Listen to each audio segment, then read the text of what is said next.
teams and individuals for their accomplishments and innovative and cost-effective environmental management strategies, which support critical mission readiness here at the department. These achievements by the nominees include significant strides to conserve our nation's natural and cultural resources, protect human health, prevent or eliminate pollution at the source, clean up hazardous substances, pollutants or contaminants, and munitions on DoD sites, and of course incorporate environmental requirements into weapons system acquisition. We want to continue to leverage technology to develop innovative solutions to existing and emerging human health and environmental challenges. So I think we put that press release up on defense.gov and certainly point you to that. So with that, we'll go to questions. Bob.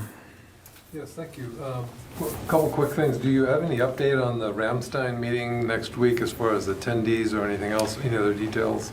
Yeah, there were about 40 or so other nations were invited to attend. Invitations are still, RSVPs are still coming in, but I can tell you that more than 20 of the invited nations have agreed to come. So we're looking forward to that meeting, and we'll, as we get closer to it, we'll certainly have more detail about it. Will that be connected to any kind of a NATO activity, like where he's going to go brief NATO on? No. This is outside of the NATO rubric, and not all the nations that were invited are NATO members. As you know, NATO as an alliance is not providing security assistance to Ukraine, so this is not being done under the NATO umbrella at all. Now, some of the nations invited and some of the nations that will be going are, in fact, NATO allies, but they're doing this in a sovereign, unilateral way, not as a part of the alliance. Separate question on Ukraine. A number of House members have written to the Secretary asking that the military provide field hospitals and other kinds of medical assistance for civilian casualties in Ukraine, possibly including armored ambulances that provided to the Ukrainians. Is the Pentagon working on any of that sort of thing? No, I think we're just now in receipt of the letter. I have no plans to speak to regarding that. We obviously will digest the letter from these members of Congress, certainly take it seriously and respond appropriately, but I don't have any plans to speak to at this time. You know, we do still have members of the 82nd Airborne in Poland. There has not been a massive need for them in terms of helping American refugees, but that's obviously, if there would be additional support that we could provide for humanitarian assistance, it would be something that we would do absolutely in lockstep with the Polish government. I mean, it's their country, so we'd want to be talking to the host nation about what they thought the needs would be, and make sure that whatever we're doing is in support of what they're doing to support so many refugees. So it hasn't been yet considered or ruled out, or there's no planning going on at the Pentagon right now to set up field hospitals. Again, we'll take seriously the suggestions and the recommendations by members of Congress on everything. We always do. But whatever you do inside Poland or any other NATO country right now on the eastern flank, you have to do it in full consultation with the host government. It has to be a need that they too believe the United States military can fill. When you look at everything we're doing on the eastern flank, whether it's air policing or maritime domain awareness or additional air defense capabilities, everything we've done since before the invasion has been in keeping with whatever those host nations desire in terms of additional capabilities. And so if it's a desire by the Polish government for additional U.S. support for humanitarian purposes, obviously we would take that very seriously. Yeah. Tara. Thanks, John. President Zelensky earlier today said that his country will need at least $7 billion a month, likely more, just in operations costs and getting support from global support to keep. Yeah, I don't think he was limiting that just to defense. Right. In this long-term meeting planning that's going to go on next week, can you talk through the scope of things that are being looked at? Would this be fundraising or being able to pay for Ukraine's interior defense, their police forces, or would it be to pay the roles of their troops? What's the universe of things that's being looked at?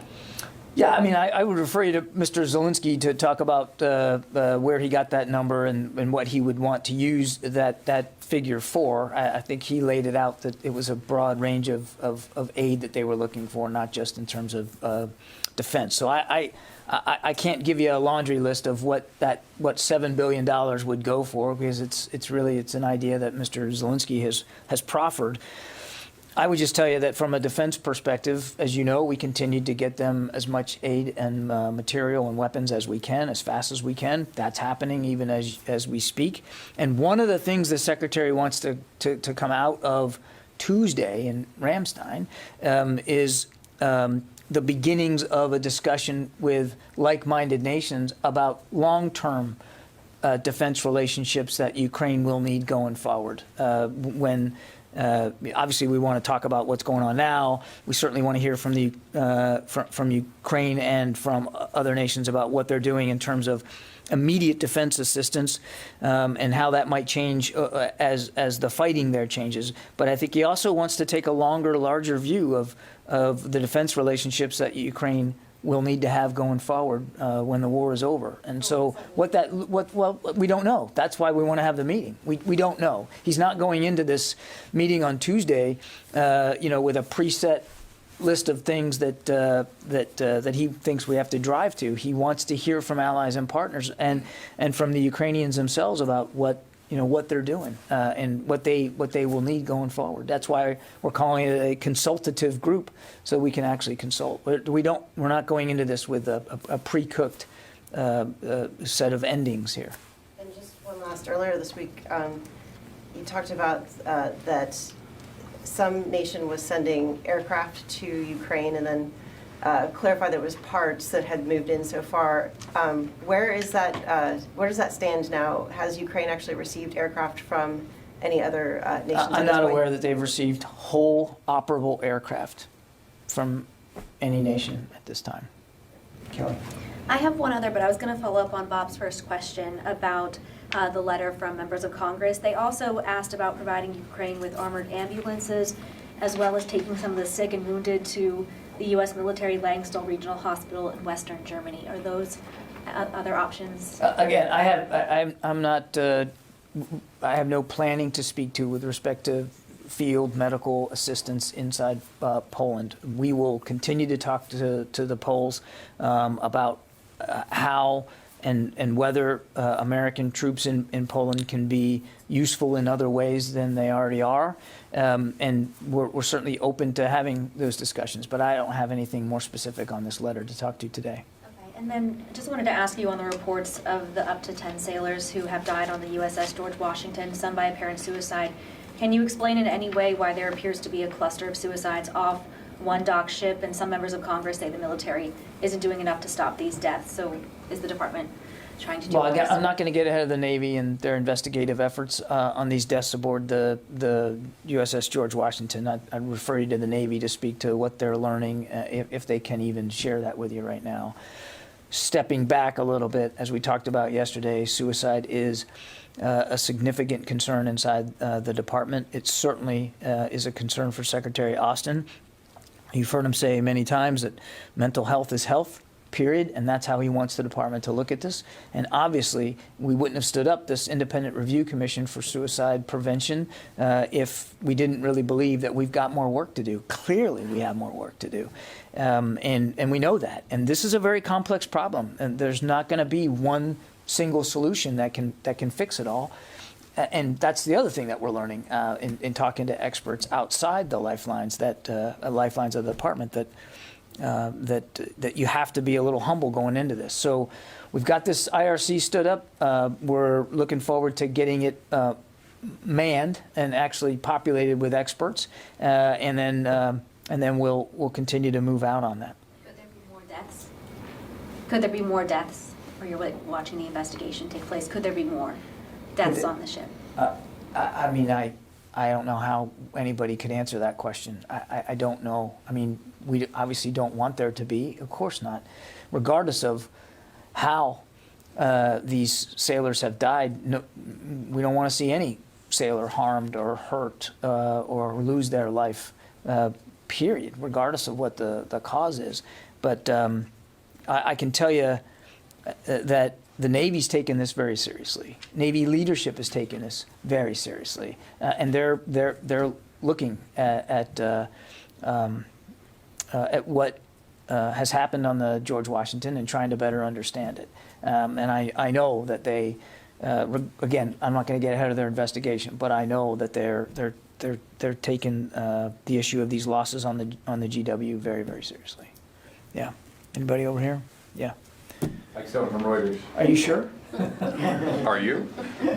I'm sure now. So let's talk about money for a second. The government has $3.5 billion earmarked for replenishing U.S. stocks that have gone to Ukraine. Where are we barometrically on burning through that, number one? And then second, presidential drawdown authority. The president said yesterday he's almost out of it. What's the magnitude being contemplated for the next ask for presidential drawdown authority? I'm not going to get ahead of decisions that haven't been made, Mike from Reuters.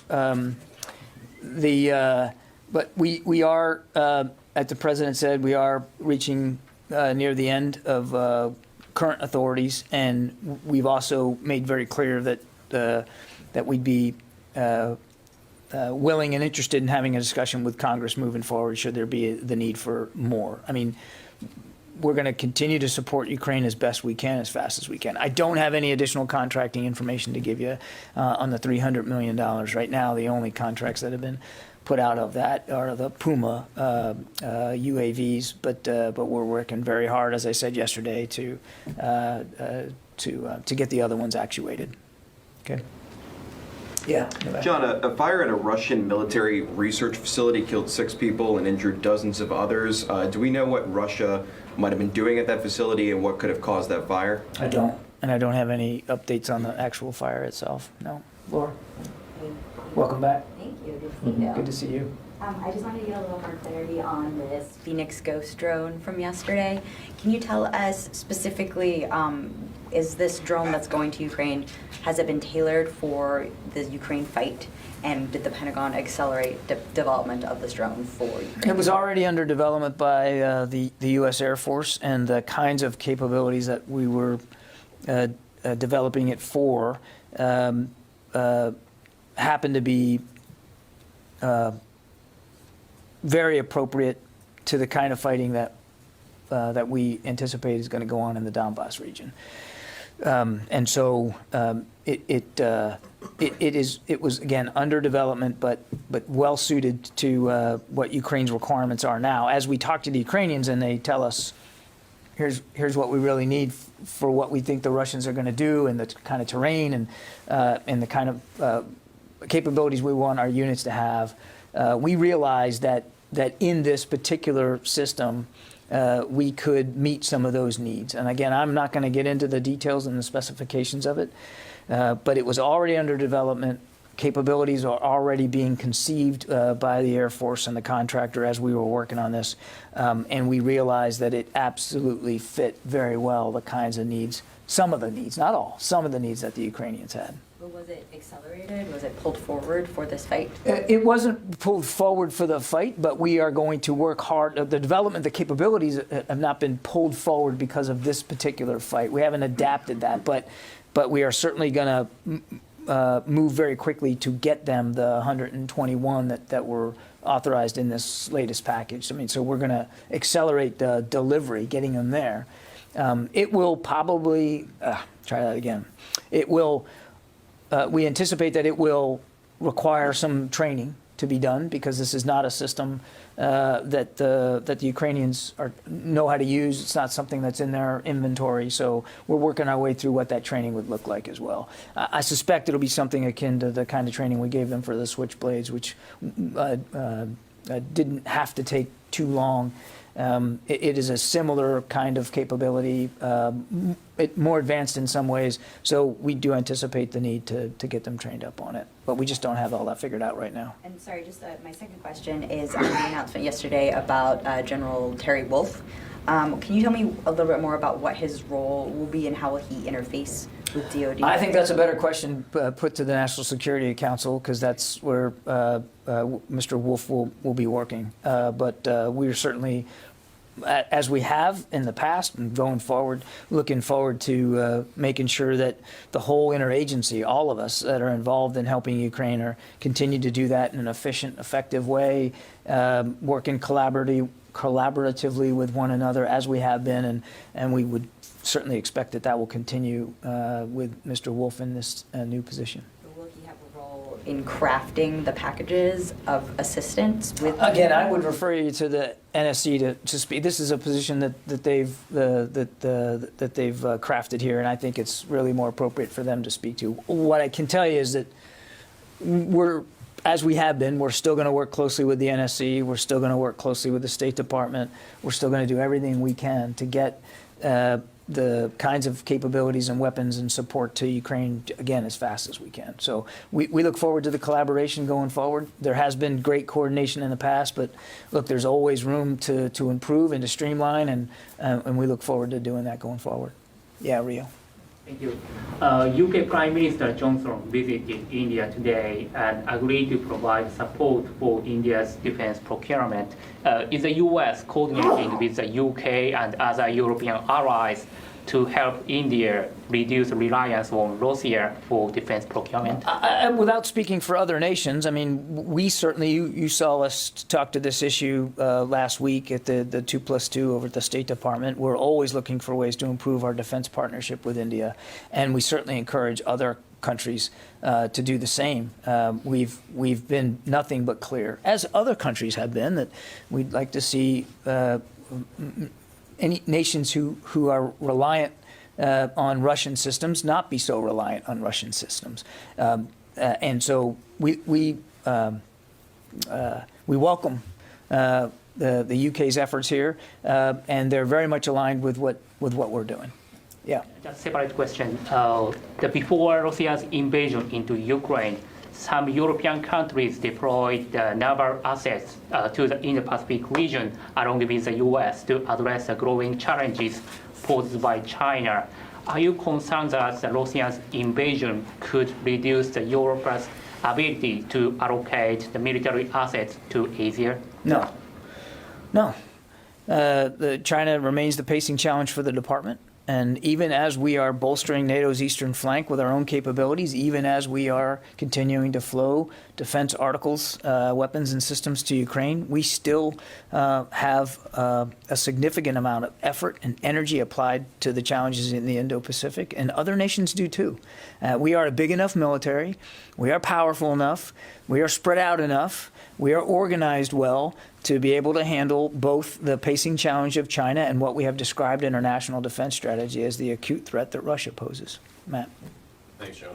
I want to check back in on Russia's nuclear posture. Has the U.S. at this point seen any indications that they have raised their alert level or readiness levels of their nuclear forces since Putin said indicated as much several months ago? And secondly, how confident are you that the U.S. would see signs of such an elevation? We monitor this very, very closely every day. We would never boast that we have perfect visibility on everything that Russia does or decides to do with its posture, be that conventional or unconventional. But we monitor as best we can every day. And all I would say, Matt, is that we've seen nothing and have no reason right at this point to change our own nuclear deterrent posture. We're still comfortable and confident that we have an appropriate nuclear deterrent posture to defend the homeland as well as our allies and partners. Sylvie. Thank you. I am going to ask, it's always the same question, but I still don't understand.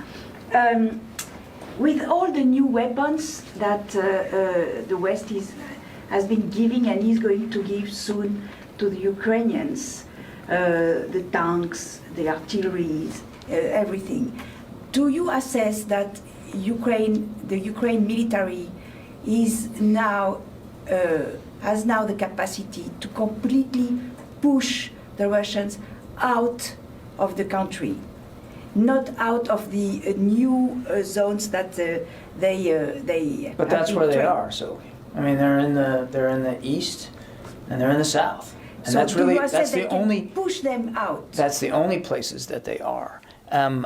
I think that's a question that only the Ukrainian armed forces can answer, not the United States military. What I can tell you is that we, in keeping and with another 30 plus nations, are doing everything we can to give them the tools that they need to defend themselves and to push the Russians out. I mean, but as for what their goals are on any given day, I mean, that's for them to speak to. And what their capabilities are in this part of the country or in that part of the country, that's something that they should speak to, not the United States military. What we're focused on is giving them the tools that they need to defend themselves and to defeat Russia's aggression. And that is done in a iterative conversation with them, which we have literally every day. And it's a conversation the Secretary is looking forward to having on Tuesday with other allies and partners when we're over in Germany as well, to make sure that what we're sending, and when I mean we, I mean the big we, not just the United States, but everybody, what we're sending is meeting their goals so that they can do that. But as for their capacity on any given day or in any given geographic area, that's really a better question put to them, not to the United States military. Yeah. Hi, Elizabeth Fox. CISA had a warning earlier this week that the U.S. and other countries are under an increased cyber threat from Russia. Can you just speak to what the U.S. has done for itself since the Russian invasion to bolster its own cyber defenses and how it's helped Ukraine bolster theirs? Yeah, I'm actually not going to be very satisfying here. We are mindful of the cyber threat that Russia poses every single day. And every single day from a variety of actors around the world, our cyber architecture gets attacked. We factor that in every day. And cyber resilience is not a static thing. You don't just finally achieve it and then can sit back. You've got to constantly modify your posture in cyberspace. And our experts at Cybercom are doing that again every day. I won't speak to specific attacks or specific protection measures that we have in place, but I can tell you we don't take it for granted, and it is something we're vigilant on every single day. How big of a concern is it? Very big concern. It has to be. We have seen what the Russians are capable of doing in cyberspace, and what they and what in many cases they want to achieve, whether that's in malware, whether that's in hard cyber attacks, or whether it's in the spread of disinformation through social media in cyberspace in that way. They have proven that they have a certain agility in cyberspace. We want to make sure we're ahead of that, and we're working on it every day. Yeah. Bob? Take you back to the Ramstein meeting again. When you described it, I think you said it was to talk about the long-term defense relationship with Ukraine, including post-war. Mm-hmm. I'm wondering whether you're alluding to, in some respect, security guarantees for Ukraine, or are you simply talking about defense equipment, weaponry, and so forth, and training? It's really largely about modernizing and making sure their military is still potent and capable going forward. It's not about security guarantees. It's about their actual military posture. Okay, you also used the term industrial base. I'm wondering if you're referring to the American industrial base? No, I think what we want to have a discussion with is not just our industrial base here in the United States, but the industrial base of so many other nations and how they're faring. Like you've seen us bring in CEOs from our own defense industrial base as recently as last week to talk about production of various systems. And I think the Secretary is interested in hearing what other allies and partners are doing in that regard, or if they are. Will there be representatives from other? No, the invites are going out to ministers of defense and senior military leaders of these countries. Okay, thanks. Yeah. Thank you, John. Given that almost all U.S. military intelligence assessments regarding Russian invasion of Ukraine are happening now on the ground, do you have any assessment on how long this war will continue, months or years? And secondly, will the Russians focus more on annexation of the east of Ukraine rather than focusing on invading the whole country? Yeah, you made statements that Russians will focus on Donbas region and east and south of the Ukraine, but Do you think that Russians have planned to annex this part like they did in 2015 to Crimea? Thank you. I don't think anybody can predict how long this is going to go on. What we have said is because the Russians are now concentrating their efforts in a smaller geographic area, an area that they have been fighting with Ukrainian armed forces now for 8 years, and have been occupying illegally in many cases, we would expect that the fighting could be prolonged, I think is how we've described it. But I don't think we're able to put a fine point on that and give you a date on the calendar and say that's how long it's going to take. We don't anticipate that it's going to be over, in days, or even just coming weeks. We think it potentially could go longer than that. Nobody wants to see that. The truth is, and I'm sure you're tired of me saying this, but it could end today. It could end now if Mr. Putin pulled his forces out and stopped this illegal invasion and sat down in good faith with Mr. Zelensky. Clearly, he has no intention of doing that. I understand it, but it doesn't mean it shouldn't still be said. The war could be over now. And I'm sorry, you had another question about, their intentions. Look, I've said from the very beginning, we're not going to be able to get inside Mr. Putin's head perfectly and know exactly what his long-term objectives are, or even his medium-term objectives. It's clear to us that he wants to focus on the East and the South. Again, particularly in the East, an area of Ukraine that he has been fighting with Ukrainian forces over. Now, whether his intention is to try to gobble that up and then sit down at the negotiating table and say, okay, I won, this is what I wanted all along.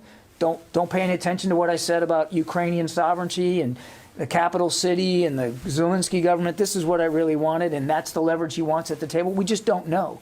Or would you want to gobble that up so that you can then use that as staging areas for further invasions more westerly into Ukraine and again try to threaten the capital city? We just don't know.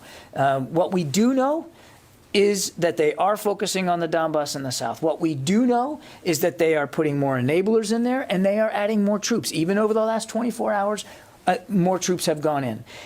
What we do know is that they are conducting offensive operations in the Donbass, and certainly they continue to bombard Mariupol. So that's what we know, and that's why we're focused on getting the Ukrainians the kinds of systems and capabilities that we believe, and more importantly, they believe, are going to be useful to them in that fight that's actually ongoing right now. Courtney. Just one more on the meeting next week in Germany. So it's. I know you said that there's a focus on what Ukraine's going to need, near term, far term, and everything. But is it possible that this could also lead to changes in the U.S. military posture in the region, i.e., potentially in this discussion with allies, there's a decision to send more U.S. troops into EUCOM or permanent basing? Like, could this actually have an impact on U.S. military footprint as well? That's not the purpose of the meeting. Again, I don't want to get ahead of discussions that haven't happened yet. We're not looking at this meeting as a posture discussion for U.S. posture on the continent. So I wouldn't anticipate muscle movements or decisions coming out of Tuesday with respect to U.S. posture. That said, we are constantly talking to allies and partners about posture on the eastern flank, because since before the invasion, we've been adding to that posture, and we're going to keep open the possibility that those kinds of discussions will continue. But I wouldn't look at this meeting as a decision meeting for that purpose. And then one more. Can you say if any of the Phoenix Ghosts, aka Phantom Ghosts, have been delivered at all to Ukraine, or when they might be? What did you call them? The Phantom Ghosts? That's what, she keeps saying that because I think she wants that to be the name. So she just figures if she says it more that we're just going to start adopting it. Yeah, I mean, it's like China. You just keep saying it, it becomes a thing, right? Yeah, the Phoenix Ghost. No, they have not been delivered yet. Do you have any sense of when they might be, like in days? I don't. No. But we're going to try to get them there, obviously, as fast as we can, as well as the other stuff. Yeah. Let me go to the phones here. Joe Gould. Hey, John, thanks so much for taking my question. I have two. One is kind of a follow-up on Mike Stone earlier. You know, if you could set the stage a little bit as we get this new request for Ukraine-related aid next week, how much headroom does the department have now? Drawdown authority you touched on, but I'm also thinking about funding for the Europe deployments, backfill money, USAI. How much of that has been exhausted, and how limited would DoD's efforts be if Congress didn't come through? Well, obviously, as I said in my previous answer, we are willing and we believe we're going to need to talk to Congress about the potential for some supplemental funding. I do not have a dollar figure to give you today, but as the President noted, we are close to reaching the end of drawdown authority funds. And so we certainly would expect that we're going to have a conversation with Congress going forward on what the needs would be. But I don't believe we settled on a dollar figure here in that regard. So I think this will be a discussion that we will certainly be having with members of Congress. Idris? Sure, you want to go ahead, or? Yeah, I guess my question is less about what the dollar figure is going to be, and more about how much headroom the Pentagon has to date, how urgent the situation is. I don't want to detail specifically how much authority we have left, but we are getting close to the end of those funds, and so that's why we are actively engaging with members of Congress. We don't want to get into a point, Joe, where we're in extremis, where where we've actually run out of the authority and the funding to execute it. So we're having those discussions, and when there's more that we can talk about on that, we will. Idris. Thanks, John. Just two quick things. If you could just give us an update on Mariupol, and I'm assuming it's still contested, but it's just a broad overview. And secondly, you touched on this, the meeting that's going to take place next week. I think there are always some expectations when these type of things happen, but if you could just sort of broadly let us know if there are some deliverables we should be expecting. Like at the end of this, will there be some roadmap for the next couple of years, what exactly you're going to do, or is it going to be broader than that? Well, I think we're all hoping that the meeting can lead to, if not specific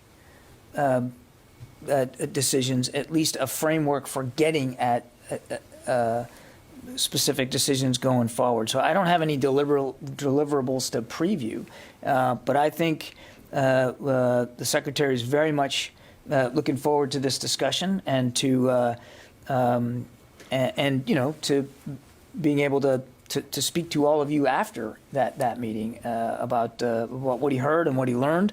And again, I just don't want to get ahead of the agenda right now, but we're calling it a consultative group because that's exactly what we want it to be. We want consultations. We're not going into this meeting with a pre-cooked set of outcomes at the end of it, as so often happens when you're doing things at the ministerial level. That's why we're not calling it a ministerial, even though there are a lot of ministers going, because we really want it to be a conversation, and we're not coming into that with some sort of pre-cooked outcomes all set. So let's have the discussion, let's have the meetings, let's have that conversation, and we'll see where we are on the other end of it. It is important enough, I think, just that in this critical time, as this war enters a new phase, that the convening power of the United States can still be applied to bringing people together to have specific conversations about how to support Ukraine going forward. Let's see. John Ismay, New York Times. Yes. Can you offer anything on the Pentagon's continued acquisition of non-standard ammunition from Eastern European countries for Ukraine, and also whether any issues with insufficient supply of available quantities from those sources being at least in part behind the move to shipping more NATO standard weapons and ammunition to Ukraine? We do continue to work with allies and partners about non-standard ammunition, and almost every day there is ammunition going into Ukraine, and much of it is what we would consider, in the words you used, John, non-standard. In other words, not U.S. caliber, not U.S. Specific ammunition. We know how important that is. It's the lifeblood here for the Ukrainian armed forces. We don't talk a lot about small arms ammunition.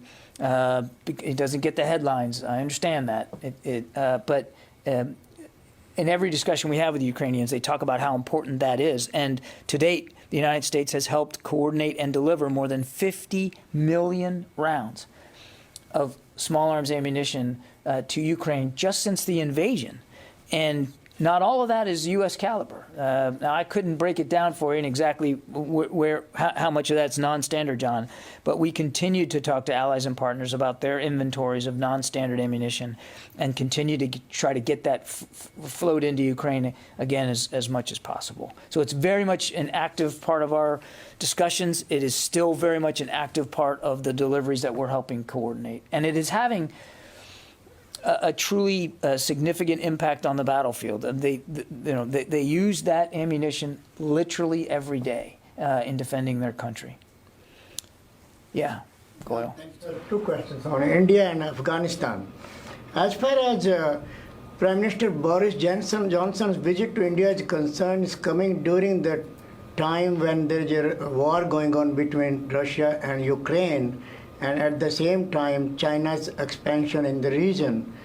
My question is now, China is worried as far as UK and India Defense Pact is concerned. Also, they are worried about India and US military-to-military relations. But my question is, when Defense Minister of India was here at the Pentagon, was there any discussion of a new pact, defense pact between the US and India? And if Secretary is going to make a visit soon to India as far as this new defense pact between U.S. and India? I don't know if I'd call it a new defense pact, but you saw we announced a new space cooperation agreement with India while the 2+2 was going on, and we had discussions all day, both here at the Pentagon and over at the State Department, about how our defense partnership can be improved. But I don't have a new pact to announce, and I certainly don't have any travel to announce or speak to today. As you know, one of the Secretary's early trips in his time in office was to India and to meet directly with Indian officials, and I'm sure at some point we'll go back. But as far as India and Russia defense pacts are going on for so many years, and now recently also when Russian president was in India and the Indian Prime Minister was in Russia, but how you think these will play with India's new pacts with the different countries, including like now recently with UK? I think Indian officials would be better to speak to that than we would, Goyle. I mean, it's a sovereign nation, and they should be speaking for themselves about their bilateral relations with countries. We've been very clear with India as well as other nations that we don't want to see them rely on Russia for defense needs. We've been nothing but honest about that and discouraging that. At the same time, we also value the defense partnership that we have with India, and as was evidenced a week ago, we're looking at ways to improve that going forward. That's gonna continue because it matters and it's important. And India is a provider of security in the region, and we value that. And so we're gonna look for ways to continue it. During this 2+2 meetings in Washington at the State Department and Pentagon here, India and U.S. celebrated 75 years of relations, including diplomatic and also, of course, defense. Any thoughts on that? Thoughts on the 75 years of relations between the two countries? We're for it. I mean, it's a powerful statement of the strong bilateral relationship that we have with India and that we want to continue to grow. Yeah. And my question just on Afghanistan. You have another one? There was bombings are still going on in Afghanistan as far as education is concerned, or on children and schools and all that. And people of Afghanistan still remembering the U.S. impact there. And what do you think? Because they still are thanking the U.S. that how U.S. Army and U.S. helped them, but now Taliban still they are targeting the education and especially the children. Look, we've been very clear. The Taliban will have to be held to account and responsible for the way that they are now dictating security inside Afghanistan. We do not have a U.S. military footprint in Afghanistan, nor do we plan to have one. But if the Taliban desires the kind of international respect it claims it desires, then it's going to have to behave appropriately. And obviously, we are not at a point where we would ascribe to the Taliban that level of responsible leadership. Okay, one more, and then I'm going to call it a day here. Qasim. Hi, John, thank you. On the consultative meeting at Ramstein, you said not all the nations that were invited are NATO members. Clearly, there are 40-some countries have been invited, as you said. That number clearly is about the NATO number of NATO allies. But could you say that there are some NATO allies who are not invited to that meeting? That's one question. And second, you said more than 20 countries have agreed to come. Are all these countries are NATO members? Has any NATO member turned down the invitation so far? I'm going to speak for other nations, Qasim. We have invited, again, more than 40 nations. More than 20 of them have accepted, and there are RSVPs that we still expect to be coming in. I mean, we just announced this yesterday. So you got to give us a little slack. You got to give us a little time. But having more than 20 already agree on relatively short notice, I think is a powerful statement of the convening power of the United States and the importance that not only we, but these other nations place on Ukraine's defense needs going forward. And we look forward to having a great discussion on Tuesday in Ramstein. Okay, thanks everybody.